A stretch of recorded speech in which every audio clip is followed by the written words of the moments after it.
বিএনপির চেয়ারপারসন ও সাবেক তিনবারের প্রধানমন্ত্রী বেগম খালেদা জিয়ার মৃত্যুতে এই মুহূর্তে আমরা যেমনটা দেখছি যে রাজধানীর এভার কেয়ার হাসপাতালের সামনে কড়া নিরাপত্তা ব্যবস্থা জোরদার করা হয়েছে এবং একই সাথে আমরা যেমনটা দেখতে পাচ্ছি যে দলটির বিভিন্ন স্তরের নেতাকর্মী যারা আছে তারাও কিন্তু এখানে এসে জড়ো হচ্ছেন। এর আগে আপনাদের জানিয়ে রাখতে চাই যে আজ ভোর 6টার দিকে বেগম খালেদা জিয়া তার শেষ নিঃশ্বাস ত্যাগ করেন এবং এই খবর ছড়িয়ে পড়ার পরপরই কিন্তু আমরা যেমনটা দেখছি যে দলটির বিভিন্ন স্তরের যেসব নেতাকর্মী যারা আছে তারা কিন্তু এখানে এসে জড়ো হতে শুরু করেছেন এবং একই সাথে আমরা আইন শৃঙ্খলা বাহিনীর যেই তৎপরতা সেই তৎপরতাও কিন্তু এখানে লক্ষ্য করছি। দর্শক, আপনাদের জানিয়ে রাখতে চাই যে শ্বাসকষ্টের অসুস্থতা নিয়ে গত 23 নভেম্বর রাজধানীর এভার কেয়ার হাসপাতালে ভর্তি হয়েছিলেন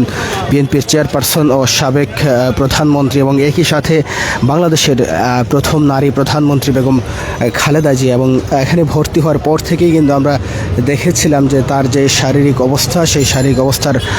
অবনতি ঘটতে থাকে এবং একসময় তাকে অতি গুরুত্বপূর্ণ ব্যক্তি হিসেবে এসএসএফের নিরাপত্তায় নিয়ে আসা হয় এবং এরপর থেকেই আমরা দেখছিলাম যে সময়ের সাথে সাথেই কিন্তু তার যে শারীরিক অবস্থা সেই শারীরিক অবস্থার অবনতি ঘটতে থাকে এবং শেষ পর্যন্ত দীর্ঘ 1 মাসেরও বেশি সময় চিকিৎসাধীন থাকার পর শেষ নিঃশ্বাস ত্যাগ করেছেন বেগম খালেদা জিয়া।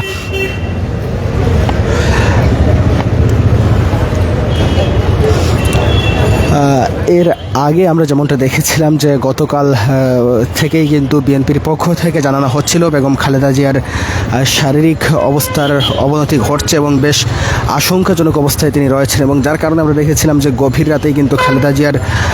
পরিবারের সদস্য যারা আছেন এবং আত্মীয় স্বজন যারা আছেন তারাও কিন্তু খালেদা জিয়ার সাথে সাক্ষাৎ করার জন্য এভার কেয়ার হাসপাতালে ছুটে এসেছিলেন। বিশেষ করে তার ছেলে তারেক রহমান, তার ছেলের বউ ডক্টর জুবাইদা রহমান এবং নাতনি জানা রহমান, তারা সবাই কিন্তু ছুটে এসেছিলেন হাসপাতালে এবং তাকে দেখার জন্য এবং শেষ পর্যন্ত আমরা দেখেছিলাম যে তিনি ভোর 6টার দিকে শেষ নিঃশ্বাস ত্যাগ করেন এবং একই সাথে আপনাদের জানিয়ে রাখতে চাই যে এখন পর্যন্ত তার যে জানাজার নামাজ সেই জানাজার নামাজ আসলে ঠিক কখন অনুষ্ঠিত হবে সে ব্যাপারে এখন পর্যন্ত বিএনপির পক্ষ থেকে এখন পর্যন্ত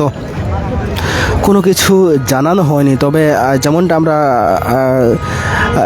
সংবাদ মাধ্যম মারফত জানতে পেরেছিলাম, দলটির স্থায়ী কমিটির সদস্য সালাউদ্দিন আহমেদ জানিয়েছিলেন যে তার সম্ভাব্য জানাজার যে স্থল সেটি মানিক মিয়া অ্যাভিনিউতে হওয়ার কথা রয়েছে এবং সেটি আগামীকাল অর্থাৎ বুধবারে অনুষ্ঠিত হবে, এমনটাই কিন্তু আমরা জানতে পেরেছিলাম।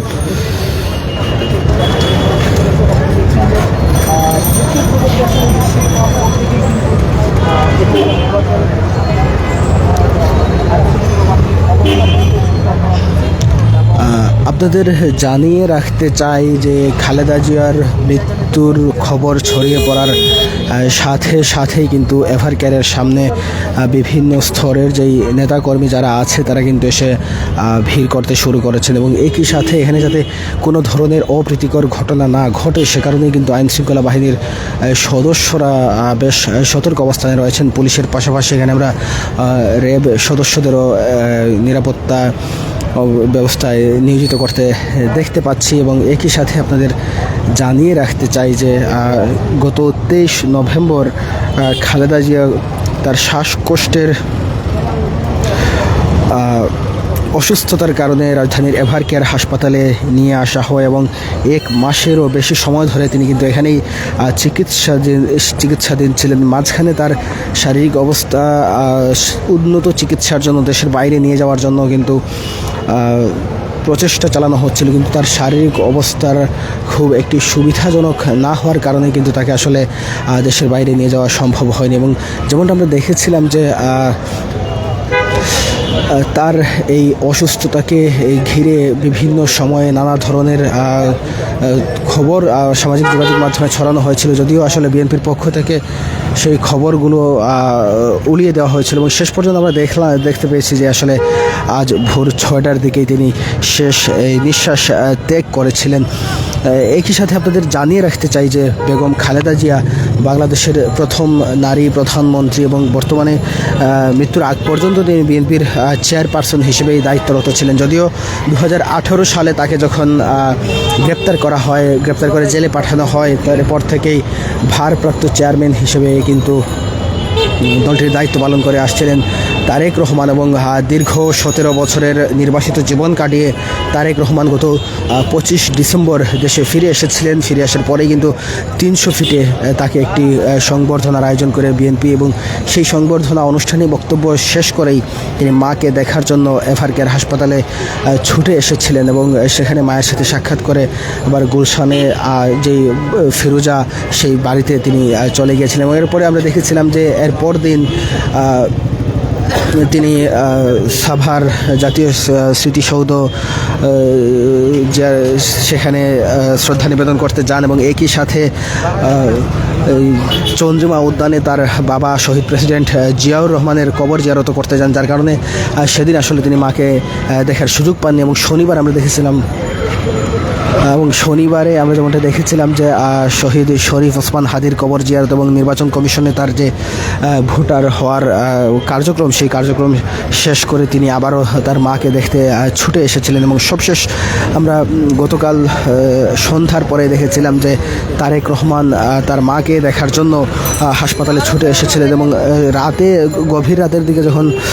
ঘোষণা করা হচ্ছিল যে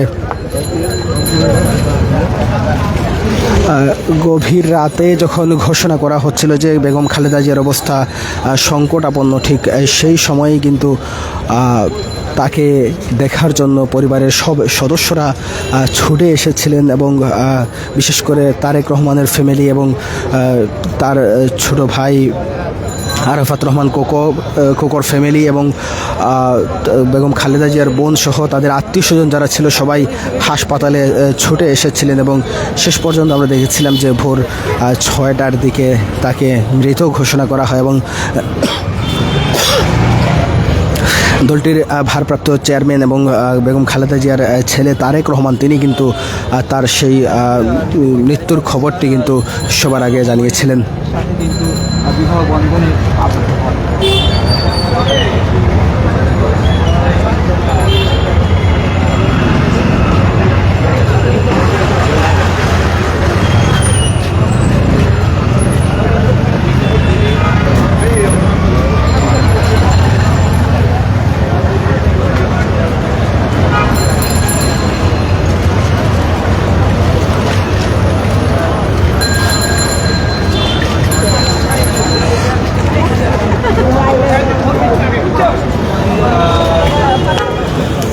দর্শক আপনাদের জানিয়ে রাখতে চাই যে বেগম খালেদা জিয়া প্রথম যখন বিএনপির দায়িত্ব গ্রহণ করেছিলেন ঠিক সেই সময়, অর্থাৎ যখন প্রেসিডেন্ট জিয়াউর রহমানকে হত্যা করা হয় এবং তাকে হত্যা করার পরেই কিন্তু তিনি আসলে বিএনপির দায়িত্ব ভার গ্রহণ করেছিলেন এবং এরপর থেকে দেশের ইতিহাসে একজন আপোষহীন নেত্রী হিসেবেই তিনি কিন্তু আসলে খ্যাতি পেয়ে আসছিলেন। বিশেষ করে দেশের স্বার্থে এবং দেশের সার্বভৌমত্বের স্বার্থে কখনোই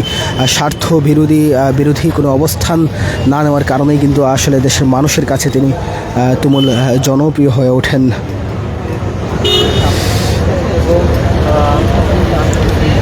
বেগম খালেদা জিয়া কখনোই ছাত্র রাজনীতি, গণ আন্দোলন কিংবা প্রথাগত কোনো রাজনৈতিক প্রশিক্ষণ ছাড়াই সাধারণ গৃহবধূ থেকে উঠে এসে একটি দলের শীর্ষ পদের দায়িত্ব গ্রহণ করেছিলেন এবং এরপর তার সেই যে রাজনৈতিক কেরিয়ার, সেই কেরিয়ার আসলে কেরিয়ারের উত্থানকে অনেকেই ম্যাজিক্যাল বলে আখ্যায়িত করেছিলেন।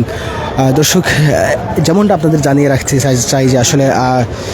ভোর 6টার দিকেই কিন্তু বেগম খালেদা জিয়াকে আসলে আজ মৃত ঘোষণা করা হয়েছে, কিন্তু এখন পর্যন্ত তার জানাজার নামাজ কখন বা কোথায় অনুষ্ঠিত হবে সে ব্যাপারে পরিষ্কারভাবে বিএনপির পক্ষ থেকে কোনো কিছু জানানো হয়নি। দর্শক, এই ছিল এভার কেয়ারের সামনে থেকে সবশেষ পরিস্থিতি এবং পরবর্তী যে কোনো আপডেট পেতে সময়ের আলোর সাথেই থাকুন।